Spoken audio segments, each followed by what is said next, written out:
as I said, like when we come to dynamic web table, it may change with the row or it may change with the column. Okay, anything it can change with, but we need to handle it dynamically. Okay, how do we do that? Okay, so what I'll do here is to handle a dynamic web table, basically I'll create one class. Okay, I'll create one class.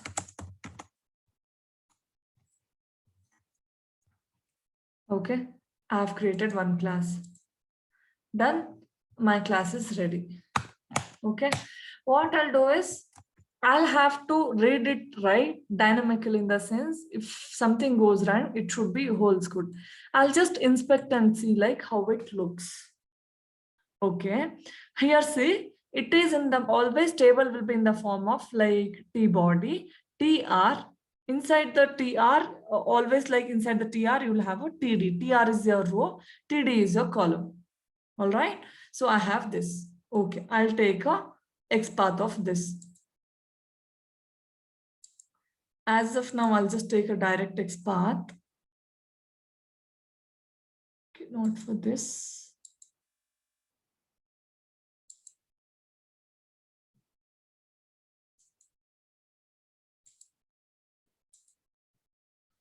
Okay, I'll just see. Okay.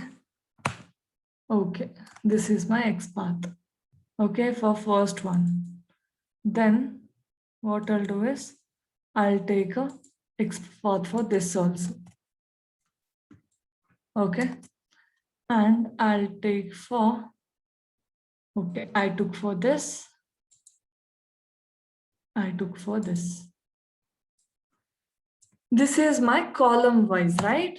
Here, if you see column wise, if you want to take, okay, here everything remains the same. Only the thing is the value of TD inside 1, 2, 3, because it was my first, it was my, this, it will consider as first row. Okay, this is second row, right? This is third row. Second row, it was first column, it was second column, and it will be third column. It will consider like that. Okay, and when I come to this row, I'll just inspect.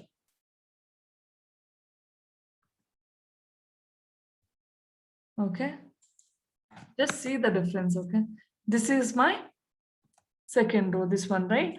Again, I'll copy for this also, the third one. Okay, I'll copy for this. Copy XPath. This is my fourth row, right? Which is my fourth row.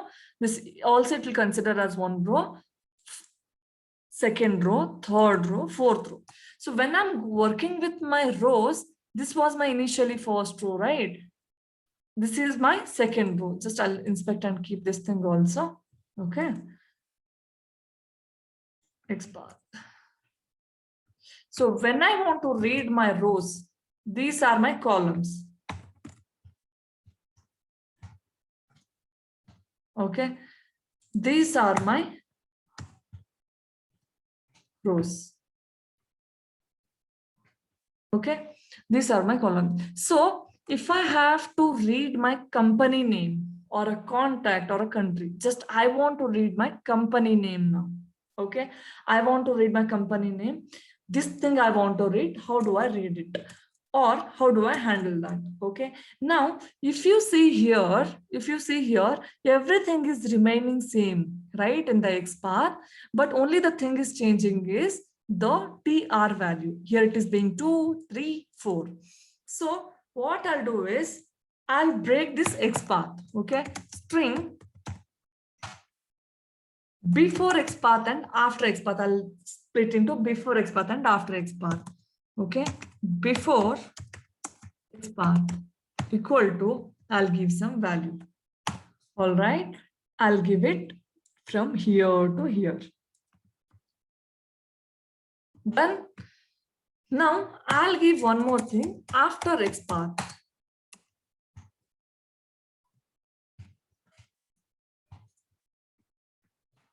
Okay, after XPath, I'll have to do TR, then I'll complete from here to here. Okay. Anyways, these things are remaining same. So it will remain same throughout when you're reading your row. Okay. So I'll keep it as it is after X path. Only the value changing. Which one is that? 1, 2, 3, 4, right? So what I'll do is I'll keep it in for loop. Okay. So when I come to my last row, this is how I was reading, right? When I come to my last row and if I inspect and take away X path, okay, if I inspect and take a X path, see what I'll get. I was getting again same TD remains same, only TR value was 7th row, right? It is telling. So for int I equal to, so from where I want to read? I want to read from the second row, right? Because first row was heading, I want to read it from this line. So I'll give it int I equal to 2. Okay. Then I is less than or equal to 7 because last row was 7, I don't. Okay, then I plus plus. Okay, now what I'll do is, okay, string actual X path.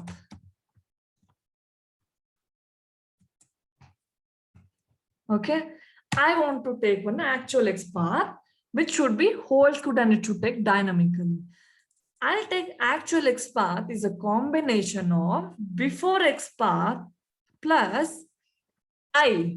I is value of this plus after X path. Understood? Okay. Now I'm getting my X path. Because before X path it remains same, right? It is not changing static. After X path also is a static. Only the value of 1, 2, 3, 4, that is 2, 3, 4 to 7, it is changing, right? So that is the value of I. First it will be 2, then it will increment, it will be 3, then it will increment, it will be 4, 5, it will be 2. It will check the condition. 2 is less than 7. True. Then it will increase the value of again 2. It will become 3. Okay. It will become the 3 is less than 7. True. Again, it will increment the value. Then it will put 3 here. First, it will put 2, 3, 4. It will just iterate the loop. Okay. Now what I'll do, driver dot find element. Okay. Before putting that, like same again, those 4 liners it will remain the same. Okay. These 4 lines of code will remain the same if you have to handle. So where I want to go to which URL, I want to go to this URL, right? Instead of this, I'll just pass it this one. All right, saved. Okay, now I'll tell driver dot find element by dot XPath. It will take a string value, right? XPath. So I'll just pass it this actual XPath. Okay. I'll pass it actual X path. Done. Then what it will return? Driver.find element, what will return? Web element, right? Web element. Web element. Okay. Element. Okay. Done. Now I have got a first element by my first iteration. I'll just do get text. Okay. I went to first element and I did a get text. I got a text of that. Okay. Then what get text will return? Get text will return a string, right? I'll store it in string. Company. Okay. Okay. String.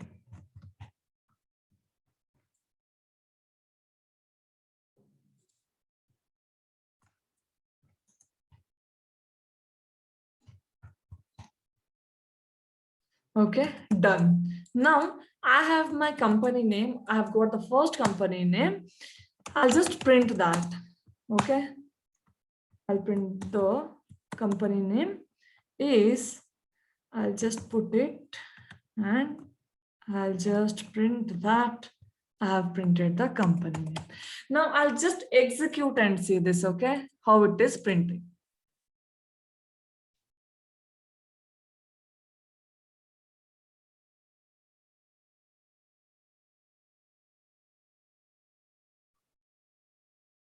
Okay, it came here. See, it is taking one by one and it is printing here. Okay, this is all about like a dynamic web table. Okay, now also like if I have just think tomorrow, if two more rows are getting added, okay, there might be one more company name called again Dell, UST Global. If anything is extra company names are getting added in this, do you think it will just handle those also? No, right? I have given my limit as 7, but you never know tomorrow how many rows are getting added. So how do we handle dynamically if any rows are getting handled or anything? How we'll handle that? Okay, I'll do one thing. You know this is a rows, right? I'll just do one thing. I'll copy this before XPath wala, okay? Because I know this, if I inspect till here, I'll get my rows. Okay, I'll just do one thing. Control V, right? So see, if I just inspect till TR, it is handling my all the rows, right? It is handling, I have 7 rows, including header, I have 7 rows. Though I have the content in 6 rows. First row is my header I know. If I inspect till TR, I'll get all the rows. So these are now multiple matches, right? Means multiple elements. So if I have to handle multiple elements, how do I do? I'll have to find that row, right? Row length I can, how many rows are there I can find it by using this tr, right? So what I'll do here is, I'll just do one thing. Okay, driver dot find elements, not element. Element will be for one element. Elements will be for if you have multiple matches and if you want to take them. Okay, driver dot find elements by dot XPath. I know my XPath, right, which I chose. That is my XPath. Okay, I'm just giving it here. Okay, what driver dot find elements will return? The list of web elements, right?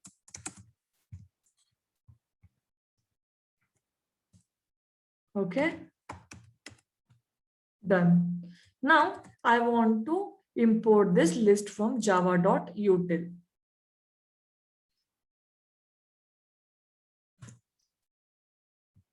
Okay.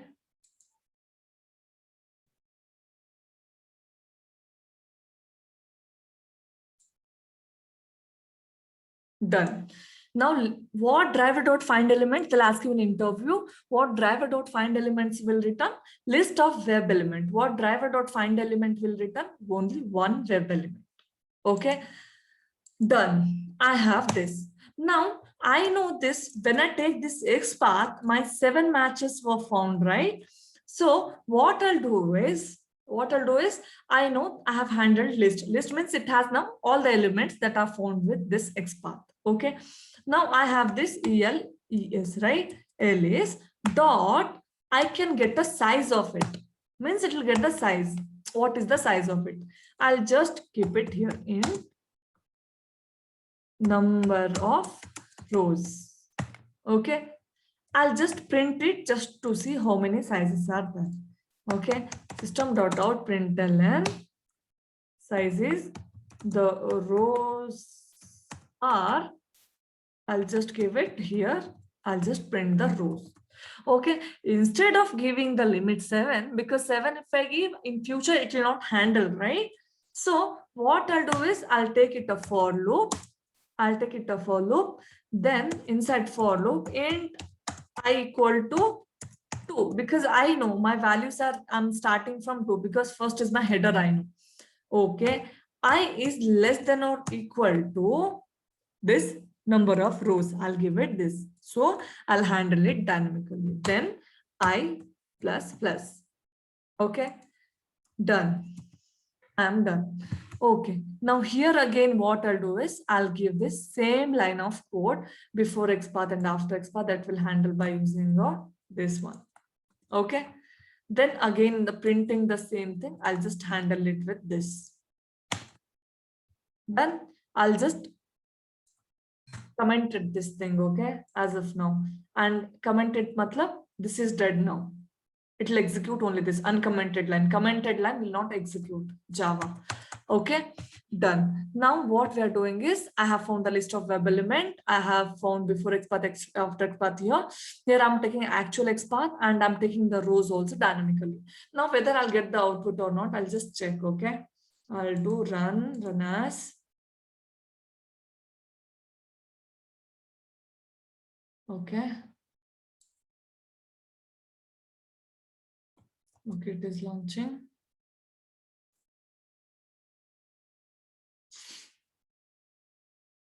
See, here also it is handling.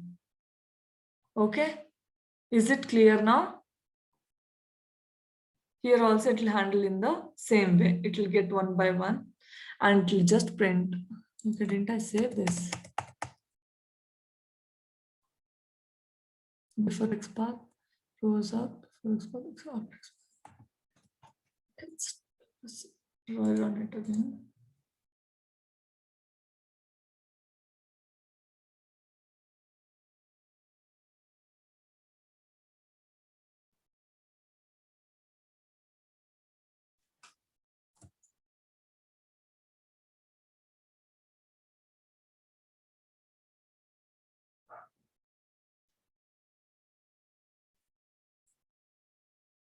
I'll just re-execute it again.